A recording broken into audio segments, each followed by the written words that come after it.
Assalamualaikum warahmatullahi wabarakatuh. Berjumpa lagi kita. Okey, untuk tajuk seterusnya dalam reka bentuk jahitan.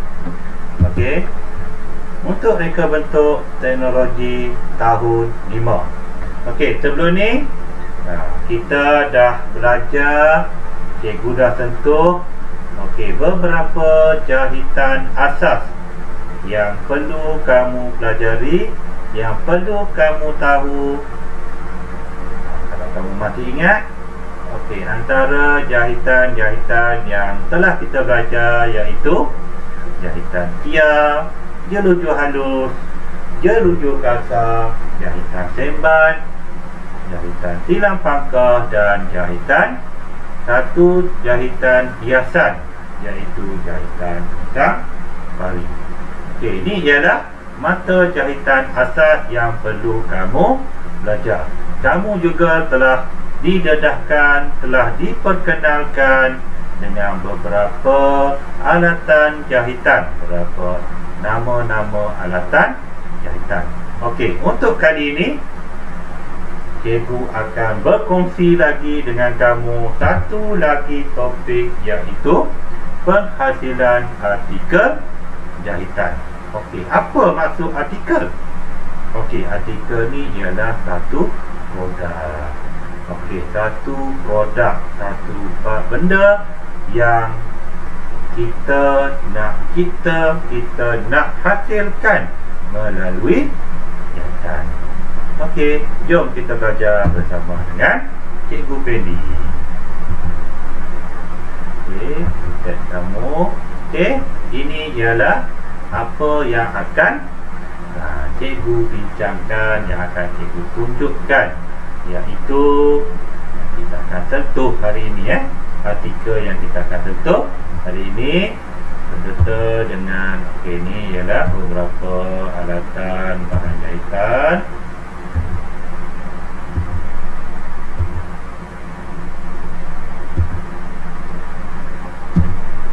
Okey, jadi kita tengok satu persatu.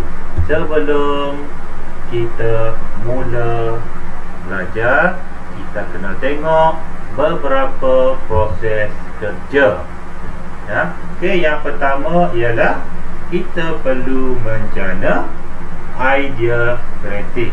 Daripada idea kreatif, kita perlu lakar beberapa reka bentuk. Di sini kita perlu lakar. Makna dia kita perlu lukis tanpa menggunakan pembaris. Sekurang-kurangnya lakaran ini ialah 2 atau 3 lah. Lebih baik 2 atau 3 supaya kita dapat masuk kepada proses kerja yang seterusnya, iaitu kita nak menilai lakaran dan membuat penambahbaikan. Okey. Dan proses yang keempat, kita perlu kira dan buat anggaran kos yang terlibat, dan daripada anggaran maka terhasillah ataupun kita perlu hasilkan artikel. Dan selepas semua siap, hasil artikel semua siap, kita perlu melalui proses pembentangan. Okey, ini ialah 6 proses kerja yang perlu dilakukan, yang perlu dilalui untuk menyiapkan satu artikel dengan naskah. Okey, kita tengok satu persatu. Okey, yang pertama kita nak menjana idea kreatif. Okey, macam mana kita nak jana idea? Okey, ataupun kenapa terbitnya satu idea? Okey, idea. Jadi idea ni timbul akibat ataupun disebabkan terdapat satu masalah ataupun masalah-masalah yang timbul di sekeliling kita.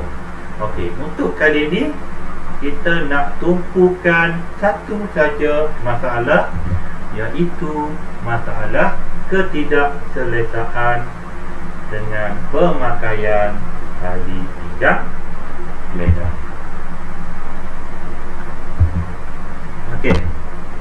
Seterusnya, proses yang kedua. Daripada masalah dah keluar, orang kata, idea, jadi kita perlu melakar. Okey. Untuk melakar, apa yang perlu? Okey. Jadi kita tengok tadi, masalah kita ialah masalah alas tali pijak. Jadi daripada masalah, jadi beberapa lakaran perlu dibuat. Lakaran perlu dibuat, dan daripada lakaran-lakaran yang kita buat, kita nak pilih, kita nak lukis balik untuk dijadikan satu lakaran yang terbaik. Okey. Jadi selepas beberapa lakaran, jadi kita tengok. Ini ialah contoh lakaran yang pertama. Okey. Lakaran pertama, kalau kamu perhatikan, ini contoh lakaran. Dia akan terangkan 3 saja lakaran. Bukan teks kamu. Okey, lakaran yang pertama di sini dia lakar panjang dan lebar untuk satu produk tu ialah 25 cm darab 25 cm, dan ada disertakan fender dan refu. Okey, yang kedua.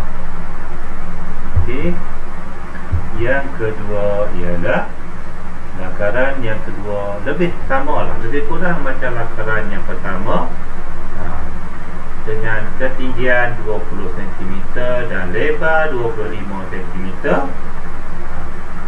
Satu lakaran telah dibuat. Lakaran yang kedua. Okey. Kemudian satu lagi lakaran, iaitu lakaran yang ketiga. Kalau kamu perhatikan, lakaran yang ketiga ni dia lebih kecil berbanding lakaran pertama dan lakaran kedua.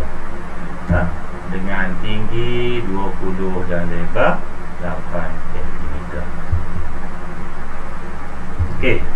Daripada 3 lakaran yang telah dibuat, jadi kita perlu nilai, perlu pilih untuk kita buat penambahbaikan. Jadi selepas ditengok, diteliti, maka kita dapati semua rekaan harus diteliti dan dinilai semula. Jadi kita cakap tadi, supaya kita nak tengok apakah ciri-ciri yang menarik yang ada pada lakaran yang kita boleh ambil dan kita boleh tambah baik ke atas jahitan kita. Jadi daripada 3 lakaran tu kita dapat gabung, kita dapat ambil bahawasanya lakaran satu dengan lakaran kedua, bila kita gabung, kita akan dapat satu lakaran yang terbaik. Okey. Seterusnya, okey, selepas kita dah pilih lakaran tadi daripada lakaran satu dengan lakaran kedua, jadi kita kena sediakan satu jadual penilaian. Okey, apa fungsi jadual penilaian ni? Okey, di dalam jadual penilaian ni dia ada beberapa elemen. Dia ada beberapa elemen dengan kesesuaian rekaan kita. Jadi elemen-elemen ni yang perlu kita tengok, yang perlu kita teliti supaya kita dapat menghasilkan, dapat membuat penambahbaikan ke atas alatan kita. Jadi apakah penilaian ataupun apakah elemen yang perlu kita tengok? Okey, elemen, okey, dan sedikit huraian, okey, sesuai atau tidak, jika dia sesuai atau tidak, dan beberapa catatan. Okey, apakah elemen-elemen tu? Okey, elemen yang pertama ialah elemen rupa. Okey, elemen yang kedua ialah ruang, yang ketiga ialah saiz, dan yang keempat adalah nilai. Jadi apakah yang dimaksudkan dengan elemen ruang? Okey, elemen ruang ialah dari segi reka bentuk sesuai betul, okey, dengan ruang. Okey, ruang pemakaian tali pinggang kereta. Okey, kemudian saiz. Okey, saiz. Okey, saiz artikel dengan lebar tali pinggang, dan nilai dia ialah dari segi nilai estetik, iaitu corak. Jadi kita tengok adakah rupa, ruang, saiz dan nilai ini sesuai. Jadi kita tengok untuk rupa reka bentuk, dia taklah sesuai sangat kan. Jadi untuk ruang, ruang ni penting sebab kita nak letak di tali pinggang neckline. Kemudian saiz, saiz pun tak berapa sesuai. Okey, dan nilai, corak ni penting kan. Okey, seterusnya daripada penilaian berdasarkan elemen, maka kita dapat satu lakaran yang telah ditambah baik, maka terhasillah lakaran seperti dalam gambar ni. Mana dia dengan ukuran 25 darab 25 tambah dengan render, ada Facebook, ada Facebook. Okey, seterusnya. Okey, selepas kita dah lakar, kita dah buat penambahbaikan, maka kita perlu mengira dan membuat anggaran. Okey, sebelum kita buat anggaran, kita kena tahu apakah alatan, apakah bahan, dan berapa anggaran kos bagi setiap bahan yang perlu kita gunakan. Selepas kita senarai, kita binalah satu jadual. Okey, ini ialah contoh jadual yang telah cikgu bina. Mana dia beberapa bahan, beberapa alatan, berserta dengan harga dan unit dia, berapa yang perlu kita perlukan. Okey, seterusnya, ini ialah proses yang paling penting, iaitu proses menghasilkan proses kita nak menjahit. Okey, jadi sebelum kita nak menghasilkan artikel, kita nak menjahit, kita kena kenal dulu apakah alatan dan bahan yang perlu kita gunakan. Okey, kalau kamu perhatikan, kamu boleh tengok kan. Okey, alatan, di antara alatan yang perlu kita gunakan ialah mesin jahit, turis, penentas, sapu, jarum peniti, kain, gunting kertas dan gunting fabrik, berserta dengan pembaris. Okey, ini ialah alatan. Yang kedua ataupun benda yang perlu kita ambil berat ialah bahan. Okey, apakah bahan yang perlu kita gunakan? Okey, iaitu tengok tu, fabrik, span, velcro, kertas, perang, benang dan render. Okey, selepas kita dah kenal pasti apakah alatan, apakah bahan yang perlu kita gunakan, kita nak tengok beberapa langkah yang perlu kamu lakukan dan perlu kamu tahu supaya hasil yang kamu buat nanti akan mendapat hasil yang terbaik. Okey, yang pertama, kita kena lukis pola pada sekeping kertas mengikut saiz dalam lakaran. Okey, yang kedua, selepas kita lukis pola di atas kertas, kita potong. Ingat tadi berapa pola tadi? Okey, 25 darab 25 cm. Okey, seterusnya, langkah yang ketiga, kita susunlah pola kita di atas dua kepingan fabrik dan span. Mana dia kertas perang di atas, fabrik, span dan fabrik. Kemudian kita sematkan, kita cucuk dengan jarum peniti supaya kedudukan pola dan span tidak bergerak. Supaya kita tetapkan kedudukan dia. Okey, seterusnya, okey, kita tandakan garisan gunting. Okey, kita tanda dengan menggunakan sapu tukang jahit. Ingat, tanda di atas kain menggunakan sapu tukang jahit. Kemudian jangan lupa sematkan dengan jarum peniti supaya kedudukannya tidak berubah semasa kita nak menggunting menggunakan gunting fabrik. Okey, seterusnya, langkah seterusnya, okey, kita letakkan kertas karbon. Okey, kita letakkan kertas karbon di bahagian dalam. Dan jangan lupa, macam biasa, kita perlu sematkan, kita perlu tetapkan kedudukan dengan menggunakan jarum peniti.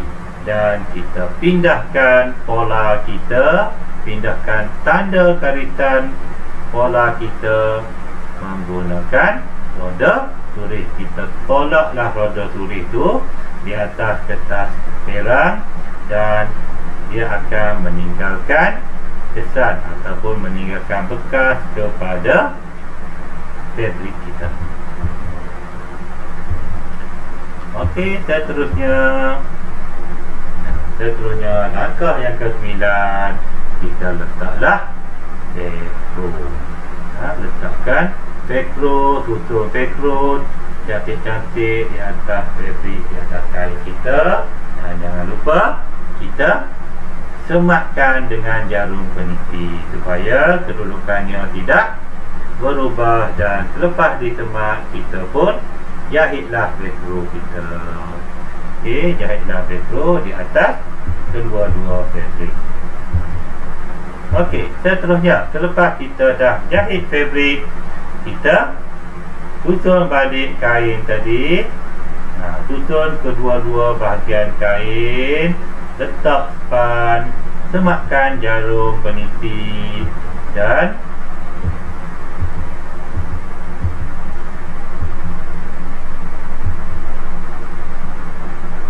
kita tinggal slide tadi. Lepas kita sematkan, kita kena jahit. Kita kena jahit langkah yang ke-12 tadi. Okey, cikgu ulang, tengok. Okey, 12 kita keluar. Mana dia kamu kena jahit. Jahit dah tersemat, kamu kena jahit. Dan pastikan lepas kamu jahit, kamu kena tinggal antara 5 hingga 7 cm untuk kita nak terbalikkan kain. Okey, lepas tu kita terbaliklah ketiga kita. Dan langkah yang ke-14, kita lengkapkan jahitan kita dengan menggunakan jahitan sembak. Kenapa kita tak gunakan jahitan dulu halu saja? Kalau juluju halus dia akan nampak satu garisan saja. Jadi tak cantik. Jadi untuk cantik kita gunakan jahitan ketat. Dan seterusnya kita hias lagi, kita cantikkan lagi menggunakan blender. Dan tada, dapatlah hasil akhir kita yang cantik. Okey, boleh 15 langkah. Okey, kamu boleh rujuk juga dalam buku teks. Ada dalam buku teks ni ya. Langkah-langkah ni ada dalam buku teks. Okey, setelah kita siap menjahit, kita dah hasilkan produk, jadi kita perlu buat pembentangan.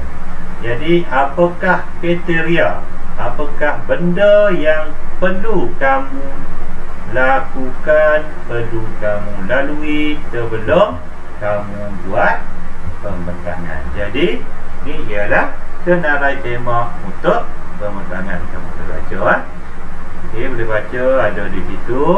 Tak perlulah cikgu nak terangkan semua. Okey, yang pentingnya masa pembentangan ni setiap kumpulan akan ada sesi soal-jawab, penambahbaikan, apakah kelebihan satu kumpulan berbanding dengan kumpulan yang lain. Okey, boleh? Okey, cikgu rasa itu saja untuk tajuk penghasilan etika. Okey, sekian. Terima kasih.